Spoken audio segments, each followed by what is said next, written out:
క్లాసులలో క్రమశిక్షణ కలిగిన విద్యార్థిగా నేర్చుకోగలిగినంత నేర్చుకోవాలనేదే నా ఆలోచన. అయితే రాష్ట్రంలో జరుగుతున్న పరిణామాలు ఒక వింత వాతావరణానికి దారితీస్తున్నాయి.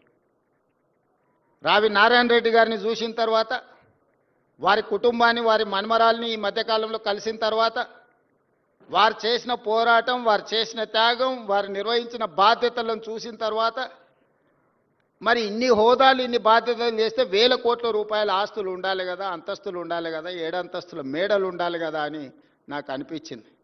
ఎందుకంటే ఈ మధ్యకాలంలో కొంతమంది తెలంగాణ జాతిపిత అని వాళ్ళకు వాళ్ళే టైటిల్స్ ఇచ్చేసుకుంటారు.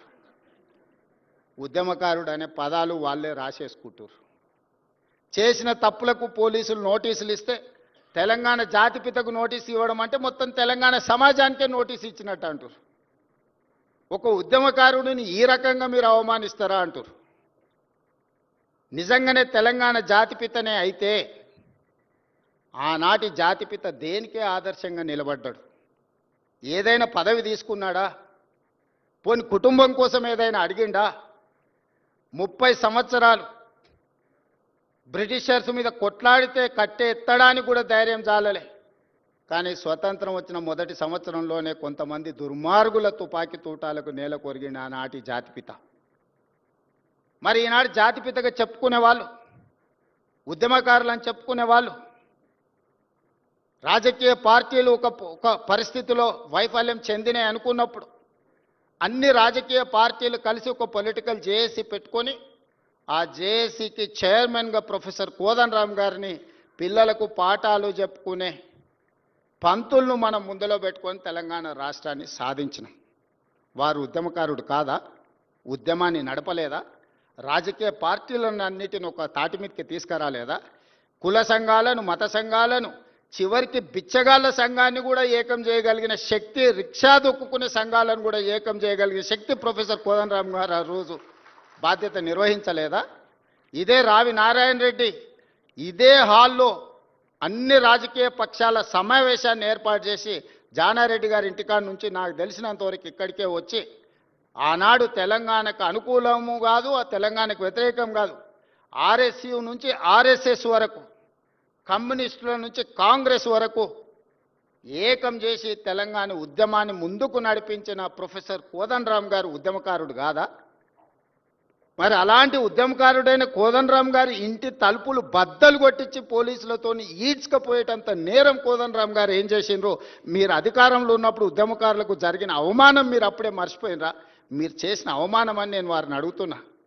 నిన్నెవరు తలుపులు బద్దలు కొట్టలేదే, నిన్నెవరు ఈడ్చుకొని రాలేదే. చేసిన తప్పులకు మీకు నోటీస్ ఇచ్చారు, సార్ మీరు రాండి అని. లేదు నా వయసు కొంచెం ఎక్కువ ఉంది, మీరే వచ్చి తీసుకురండి అంటే, సరే సార్ మీరు అధికారిక నివాసం ఉంది కదా మీరు అక్కడ ఉంటూ వస్తామంటే, లేదు లేదు లేదు నేను ఎక్కడనో ఫామ్ హౌస్లు ఉంటే, ఎక్కడ ఉంటే అక్కడ బాత్రూమ్లు ఉంటే బాత్రూంలోకి వచ్చి రాసుకోండి అంటే, ఇదెక్కడి జాతిపిత విధానము? ఇదెక్కడి ఉద్యమకారుల విధానము? రావి నారాయణ రెడ్డి గారి కుటుంబము 500 ఎకరాల భూమిని కోల్పోయినారు. ప్రపంచంలో ఎక్కడైనా స్వేచ్ఛ కోసము, ప్రజల యొక్క హక్కుల కోసం కొట్లాడిన వాళ్ళు, చెగువీరా నుంచి మొదలు పెడితే రావి నారాయణ రెడ్డి వరకు ఎవరినైనా చూడండి, సర్వం కోల్పోయినారు, సర్వం కోల్పోయినారు. నేల కొరిగిన వాళ్ళు వేలాది మంది ఉన్నారు. ఆస్తులు, అంతస్తులను సర్వం త్యాగం చేసినారు.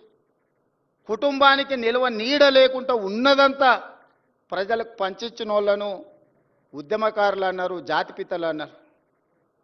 ఆ విధంగా ఈనాడు రావి నారాయణ రెడ్డి గారి కుటుంబం 100 ఎకరాల భూములను పంచితే ఉన్న పదవులను పార్లమెంట్ సభ్యుడిగా దేశంలోనే అత్యధిక మెజారిటీతో గెలిచిన రావి నారాయణ రెడ్డి గారు ఎంపీగా, ఎమ్మెల్యేగా పనిచేసి నాకు పదవులు వద్దు అని తృణప్రాయంగా భావించే ప్రజాక్షేత్రంలో ప్రజలకు ఆదర్శంగా నిలబడితే వారిని ఏమనాలి? వచ్చిన తెలంగాణ రాష్ట్రంలో పదవులన్నీ మీరే తీసుకుంటారు, 100 ఎకరాల ఫామ్ హౌజులు మీకే వచ్చే, టీవీలు మీకే వచ్చే, పేపర్లు మీకే వచ్చే, వేల కోట్ల రూపాయల వ్యాపారాలు మీకే వచ్చే, ఉన్న పదవులన్నీ మీరే పంచుకుంటారు, చేయాల్సిన తప్పులన్నీ మీరే చేస్తారు, పంచుకోవాల్సిన కాంట్రాక్టులన్నీ మీరు పంచుకున్నాక మీరెట్లా జాతిపిత అవుతారు, మీరెట్లా ఉద్యమకారుడు అవుతారో నాకు అర్థం కాలే. ఒకవేళ మీరే జాతిపిత, మీరే ఉద్యమకారులు అయితే రావి నారాయణ రెడ్డి గారు, ప్రొఫెసర్ కోదండరామ్ గారు సుప్రీంకోర్టు జడ్జిగా జస్టిస్ సుదర్శన్ రెడ్డి గారు తెలంగాణ రాష్ట్ర ఏర్పాటు ప్రక్రియలో అవసరమైతే తన బాధ్యతను కూడా పక్కన పెట్టి ఎవరేమనుకున్నా సరే ఈసారి ప్రజలకు స్వేచ్ఛ రావాల్సిందే, సామాజిక న్యాయం జరగాల్సిందే, సమానమైన అవకాశాలు రావాల్సిందే అని ముందుకొచ్చిన జస్టిస్ సుదర్శన్ రెడ్డి గారు లాంటి వాళ్ళని ఏమనాలి? దయచేసి ప్రజలు తిరస్కరించినప్పుడు అర్థం చేసుకోవాలి.